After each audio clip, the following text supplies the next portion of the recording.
और बिहार की 20 साल से काबिज नीतीश सरकार का अंत हो गया। बिहार में 75 साल बाद बीजेपी की सरकार बनने जा रही है और सम्राट चौधरी के सर पर सीएम का सेहरा सजेगा। आइए जानते हैं कौन है सम्राट चौधरी, क्या है उनका राजनीतिक सफर और बिहार की सियासत में सम्राट क्या बीजेपी के लिए फायदेमंद साबित होंगे। जानने के लिए देखिए हमारी एक खास रिपोर्ट।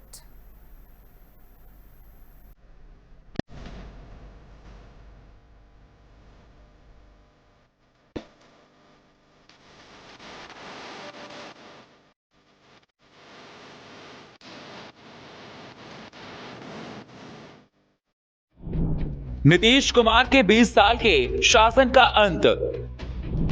सम्राट चौधरी बनेंगे बिहार के नए सीएम। शिवराज सिंह चौहान ने सम्राट चौधरी के नाम का किया ऐलान। सम्राट चौधरी ने सरकार बनाने का दावा पेश किया। बुधवार 11 बजे नई सरकार का शपथ ग्रहण समारोह होगा। बिहार की सत्ता बीजेपी के हाथ में आएगी। बिहार की राजनीति में मंगलवार का दिन काफी याद किया जाएगा। 20 साल से बिहार की सत्ता में काबिज नीतीश कुमार ने मुख्यमंत्री पद से अपना इस्तीफा दे दिया। नीतीश के 2 दशक से ज्यादा के समय का अंत हो गया। बिहार को अपना नया मुख्यमंत्री मिला, सम्राट चौधरी। बिहार के अब अगले मुख्यमंत्री होंगे सम्राट चौधरी। विधायक दल की बैठक में सम्राट चौधरी को विधायक दल का नेता चुना गया। बिहार की राजनीति में धूमकेतु की तरह चमका वो सितारा जिसकी चर्चा हर जगह हो रही। 75 साल के बाद बिहार में भारतीय जनता पार्टी की सरकार बनने जा रही है। बुधवार सुबह 11 बजे सम्राट चौधरी मुख्यमंत्री पद की शपथ लेंगे। शपथ ग्रहण को लेकर तैयारियां जोरों पर हैं और ये शपथ ग्रहण बहुत भव्य किया जाएगा। 2014 के बाद से बीजेपी अपना नेता तैयार करने के लिए अलग अलग चेहरों पर दांव लगा रही थी। तारकिशोर प्रसाद से लेकर नित्यानंद राय तक को आगे किया गया, लेकिन पार्टी इसमें सफल नहीं रही। अब जब बिहार में एनडीए की सबसे बड़ी ओबीसी नेता नीतीश बिहार की सियासत से दूर जा रहे थे, तब पार्टी ने सम्राट चौधरी को सीएम बनाकर उनका विकल्प तैयार किया।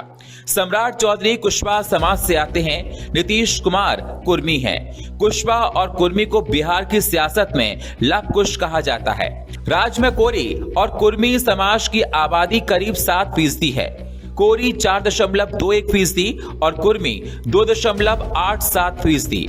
इन्हीं के दम पर नीतीश कुमार अपनी राजनीति करते रहे हैं।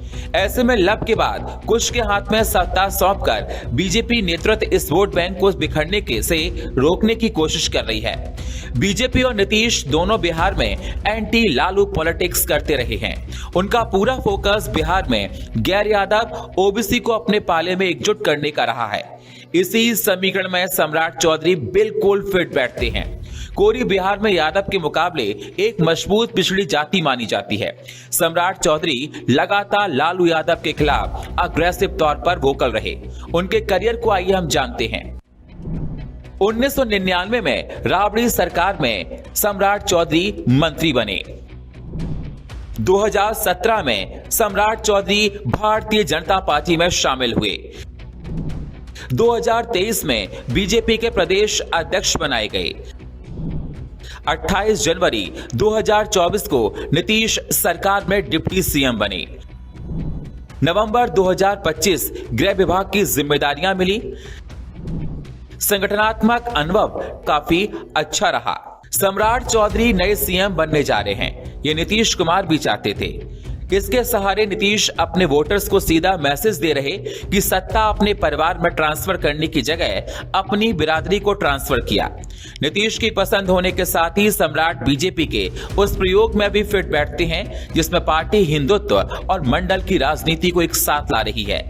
सम्राट के सियासत की शुरुआत भले संघ और बीजेपी से नहीं हुई हो, लेकिन उनकी पहचान एक हार्डलाइनर नेता की है। अग्रेसिव पॉलिटिक्स करते हैं और पिछड़ी जाति से आते हैं। ऐसे में सम्राट को आगे कर बीजेपी ने अपने दोनों हितों को साधने की कोशिश की है। सम्राट चौधरी आखिरकार मुख्यमंत्री क्यों बने? बीजेपी के नए ओबीसी लीडर हैं। नीतीश का लव कुश समीकरण साधेंगे। नीतीश की पसंद और बीजेपी के समीकरण में फिट बैठते हैं। अमित शाह ने भरोसा किया है सम्राट चौधरी पर। पार्टी के हर टास्क को उन्होंने भरपूर तरीके से पूरा किया। पार्टी से लेकर सरकार चलाने का अच्छा अनुभव सम्राट चौधरी पर। संघ को पसंद नहीं थे, लेकिन उसके बाद भी अमित शाह की पसंद थे सम्राट चौधरी। मौजूदा समय में बिहार में पीएम नरेंद्र मोदी और गृह मंत्री अमित शाह के सबसे भरोसेमंद नेता सम्राट चौधरी चुने गए। इसका सबसे बड़ा कारण उनका टास्क मास्टर होना माना जाता है। टॉप लीडरशिप की तरह से उन्हें जो भी टास्क मिला उसे पूरा किया। भारतीय जनता पार्टी ने जेडीयू की नाव में बैठकर अपने लिए बिहार में बीजेपी की जड़ों को बहुत मजबूत किया, जो आज देखने को मिल रहा। और 75 साल के बाद बिहार को बीजेपी का मुख्यमंत्री मिलने जा रहा, जो कि एक बहुत बड़ी बात है। अब देखना होगा सम्राट की सत्ता बिहार की उन्नति के पथ को कहां तक ले जाती है। जेडीयू के लिए सम्राट युग कैसा रहेगा, ये भी देखने वाली बात होगी। Report FM news.